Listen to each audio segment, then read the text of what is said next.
அனைவருக்கும் வணக்கம். கும்பராசிக்காரர்களுக்கு உங்களை அழிக்க துடிக்கும் மர்ம நபர் இவர்தான் என்பதை வருகின்ற 10ஆம் தேதி முதல் அடுத்த வாரத்தில் நீங்கள் சிறப்பாக உணர்ந்து கொள்ளக்கூடிய வகையில் அடுத்த 7 நாட்களில் அதிரடியான மாற்றத்தை சந்திக்கக்கூடிய வகையில் உங்களை அழிக்க துடிக்கும் மர்ம நபர் இவர்தான் என்பதை உணர்ந்து கொண்டு அவரை உங்களது வாழ்வில் இருந்து விலக்குவதோடு மட்டுமல்லாது மிக சிறப்பான வளர்ச்சியையும் முன்னேற்றத்தையும் உருவாக்கி கொள்ளக்கூடிய வகையில் கும்பராசிக்காரர்களுடைய வாழ்வில் பல அதிரடியான திருப்பங்கள் சந்திக்கக்கூடிய முதன்மையான தருணமாக பார்க்கப்படுகிறது. உங்களை வேலையில் விட்டு அனுப்பிவிட வேண்டும், உங்களை தொழில் ரீதியாக கஷ்டத்தில் தள்ளிவிட வேண்டும், உறவை விட்டு உங்களை விலக்கி வைக்க வேண்டும், உங்களிடம் இருக்கக்கூடிய சொத்துக்களை பிடுங்கிக் கொள்ள வேண்டும், உங்களுடைய கதையை அபகரித்துக் கொள்ள வேண்டும் என பலர் பல்வேறு வகையான சூழ்ச்சியை செய்தாலும் அந்த மர்ம நபர்களை கண்டறிந்து கொள்ளக்கூடிய வாய்ப்பையும் சந்தர்ப்பத்தையும் கும்பராசிக்காரர்களுக்கு இந்த வேளையில் சாதகமாக வலம் வரக்கூடிய கிரகநிலைகள் உறுதியாகவே எடுத்துக்காட்ட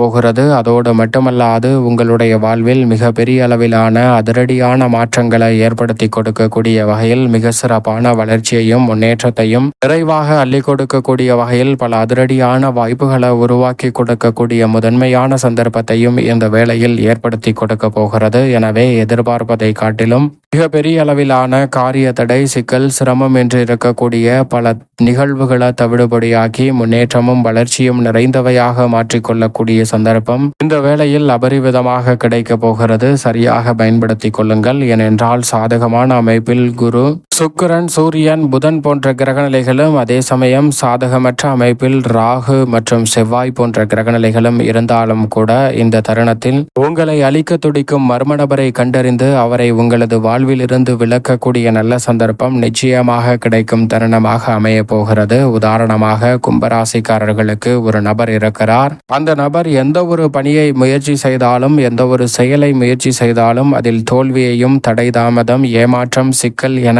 பல விஷயங்களை தான் சந்திக்கிறார். எனவே அவருடைய வாழ்வில் நேர்மறையான நல்ல பல வெற்றி வாய்ப்புகள் கிடைப்பதை காட்டிலும் தோல்வி, அவமானம், சிரமம், சிக்கல் என பல விஷயங்களில் தொடர்ந்து மாட்டிக்கொள்கிறார். எனவே அவருடைய எண்ணம் என்பது எதிர்மறையான சிந்தனையாக முற்றிலுமாக மாற்றப்படுகிறது. எனவே எதை குறித்து சிந்தித்தாலும் அதை நேர்மறையாக சிந்திக்காமல் எதிர்மறையான சிந்தனையுடன் தான் இருக்கிறார். அவருடைய சிந்தனை எப்படி இருக்கிறது என்று பார்த்தால், நாம் ஒரு மின்விசிறிக்கு அடியில் அமர்ந்தால் என்ன நினைப்போம்? மின்விசிறி வேகமாக ஓடினால் காற்று நன்றாக வரும் என்று நினைப்போம். ஆனால் அந்த நபர் என்ன நினைப்பார் என்றால், மின்விசிறி வேகமாக சுழன்று தலையில் விழுந்து விடுமோ என்று நினைக்கிறார். அதேபோன்று மரத்தின் அடியில் அமர்ந்தால் இயற்கையான சுத்தமான காற்று கிடைக்கும் என்று நினைப்போம். ஆனால் மரக்கிளை முறிந்து தலையில் விழுந்து விடுமோ என்று அவர் நினைக்கிறார். இப்படி அவருடைய எதிர்மறையான சிந்தனை நாளுக்கு நாள் வலுப்பெற்று அவருக்கே அவருடைய பிரச்சனை புரிய ஆரம்பிக்கிறது. இதற்கு தீர்வு காண வேண்டும் என்று ஒரு முனிவரை அணுகுகிறாருங்க. அந்த நபர் முனிவரை பார்த்து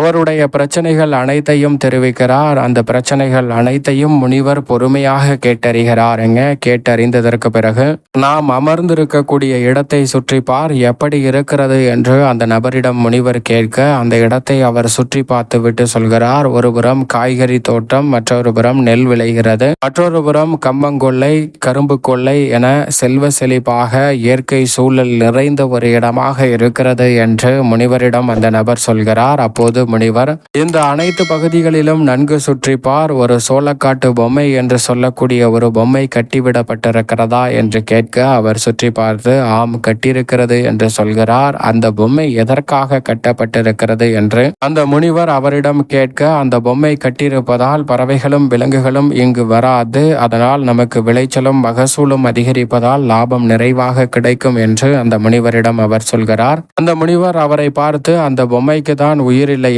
அசையாதே, அப்படி இருக்க பறவைகளும் விலங்குகளும் ஏன் இங்கு வருவதற்கு தயக்கம் காட்ட வேண்டும் என்று கேட்க இந்த நபர் சொல்கிறார், இந்த பறவைகளுக்கும் விலங்குகளுக்கும் பார்க்கும் போது அங்கு யாரோ ஒரு நபர் இருக்கிறார் என்பது மட்டும்தான் தெரியும். அது அசைகிறதா, அசையவில்லையா, உயிர் இருக்கிறதா இல்லையா என்பது தெரியாது. பகுத்தறியும் சிந்தனை அதனிடம் இல்லை. அதனால் அது இங்கு யாரோ இருக்கிறார்கள் என்று எண்ணி வராது என்று சொல்லிவிடுகிறார். உடனே அந்த முனிவர், நீ கேட்ட கேள்விக்கான பதிலை நீயே சொல்லிவிட்டாய் என்று சொல்கிறார். அப்போதுதான் அவருக்கு புரிகிறது, பகுத்தறியும் சிந்தனை மனிதர்களாகிய நமக்கு மட்டும்தான் இருக்கிறது. அப்படி இருக்கும்போது எது சரி எது தவறு என்பதை நன்கு உணர்ந்து செயல்படுவதற்கான வாய்ப்பும் சந்தர்ப்பமும் இந்த வேளையில் நமக்கு மட்டும்தான் கிடைக்கும் என்பதை புரிந்து கொள்கிறாருங்க. அதை புரிந்து கொண்டதோடு மட்டுமல்லாது அவருடைய தவறையும் அங்கு உணர்ந்து கொள்கிறார். அதை தொடர்ந்து முனிவர் சொல்ல ஆரம்பிக்கிறார். இந்த அகில உலகம் என்பதுமே சரிசமமாக நன்மையும் தீமையும் கலந்திருக்கிறது. இதில் நாம் எதை எடுத்துக்கொள்கிறோம் என்பது நமது கையில் தான் இருக்கிறது. விதிவிலக்காக சில சொற்கள் இருக்கலாம். உதாரணமாக சொற்களை எடுத்து பார்த்தால் ஒரு மொழியில் இருக்கக்கூடிய சொற்களில் கூட பெரும்பான்மையானவை நன்மை இருந்தால் அதற்கு நேர் எதிராக தீமையான சொல் அதற்கு இணையான பலம் பெற்றிருக்கும். நல்லது என்ற ஒரு சொல் அதற்கு நேர் எதிரான கெட்டது என்ற ஒரு சொல். இந்த இரண்டு சொற்களுக்குமே 4 எழுத்துக்கள் தான். மேடு என்ற சொல் அதற்கு எதிராக குழி என்ற சொல். இந்த 2 சொற்களுக்குமே 2 எழுத்துக்கள் தான். உயரம் என்ற சொல் பள்ளம் என்ற சொல். இந்த 2 சொற்களுக்குமே 4 எழுத்துக்கள் தான். இது தமிழில் மட்டுமல்ல, ஆங்கிலத்தில் பாசிட்டிவ் என்ற ஒரு சொல் அதற்கு நேர் எதிராக நெகட்டிவ் என்ற சொல். இந்த 2 சொற்களுக்குமே 8 எழுத்துக்கள் தான். இப்படி இவை அனைத்தும் தற்செயலாக அமையவில்லை. இவை இரண்டும் சரிசமம் என்று கட்டமைக்கப்பட்டிருக்கிறது என்பதை உறுதிப்படுத்துகிறார். ஆனால் அதே சமயம் நன்மை என்ற ஒரு சொல்லும் தீமை என்ற ஒரு சொல்லும் இருக்கிறது.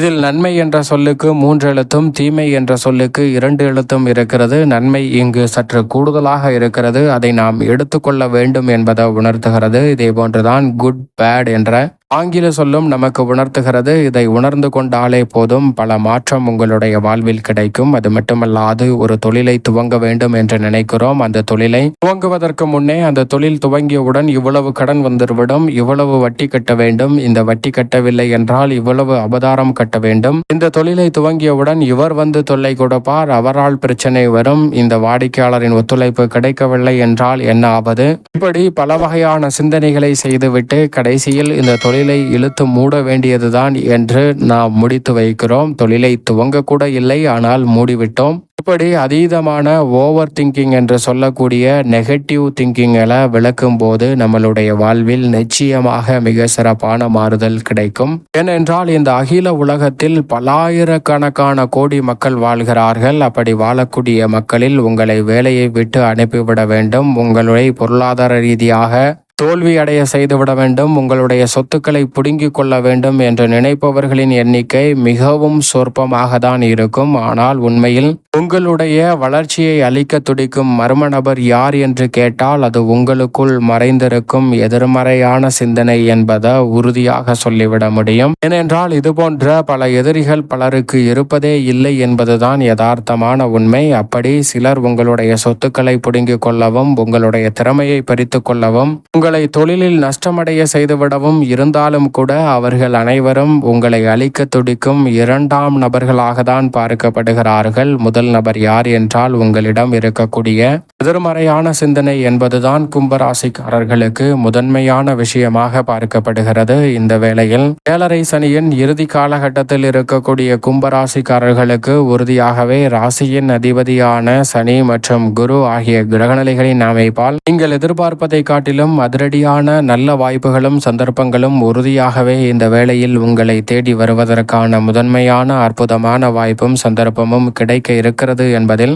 சந்தேகமே வேண்டாம் என்பதை தெல்ல தெளிவாகவும் துல்லியமாகவும் திட்டவட்டமாகவும் உறுதிப்படுத்துகின்றன. ஏனென்றால் நீங்கள் எதிர்பார்ப்பதை காட்டிலும் மிக பெரிய அளவிலான நெருக்கடிகள், சிரமங்கள் போன்றவற்றை முற்றிலுமாக கட்டுப்படுத்தக்கூடிய வகையில் பல நல்ல வாய்ப்புகளும் சந்தர்ப்பங்களும் இந்த வேளையில் நீங்கள் நினைப்பதை காட்டிலும் அபரிவிதமாக கைகூடுவதற்கான முதன்மையான யோகம் கிடைக்க இருக்கிறது. ஏனென்றால் ராசியின் அதிபதியாக இருக்கக்கூடிய சனி பகவான் பாத சனியாக அமர்ந்திருக்கிறார். 7.5 சனியாக இருந்தாலும் பாதிப்புகள் குறைந்த ஒரு அமைப்பாக பார்க்கப்படுகிறது. நீங்கள் நினைப்பதை காட்டிலும் மிக பெரிய அளவிலான உத்தியோகம் மற்றும் தொழில் ரீதியான பணிகளில் இருக்கக்கூடிய பணிச்சுமை மற்றும் பல்வேறு வகையான சிரமங்கள், சிக்கல்கள் போன்ற அனைத்துமே இந்த தருணத்தில் உறுதியாக கட்டுக்குள் இருக்கக்கூடிய முதன்மையான வாய்ப்பும் சந்தர்ப்பமும் இந்த வேளையில் நீங்கள் நினைப்பதை காட்டிலும் அபரிவிதமாக கைகூட கொள்ளக்கூடிய நல்ல பல சந்தர்ப்பம் உறுதியாக கிடைக்க இருக்கிறது. எனவே சரியாக தவறவிடாமல் பயன்படுத்தி கொள்ளுங்கள். உத்தியோகம் மற்றும் தொழில் ரீதியாக எவ்வளவு பெரிய சிரமத்தை ஏற்படுத்த நினைத்தாலும் சனி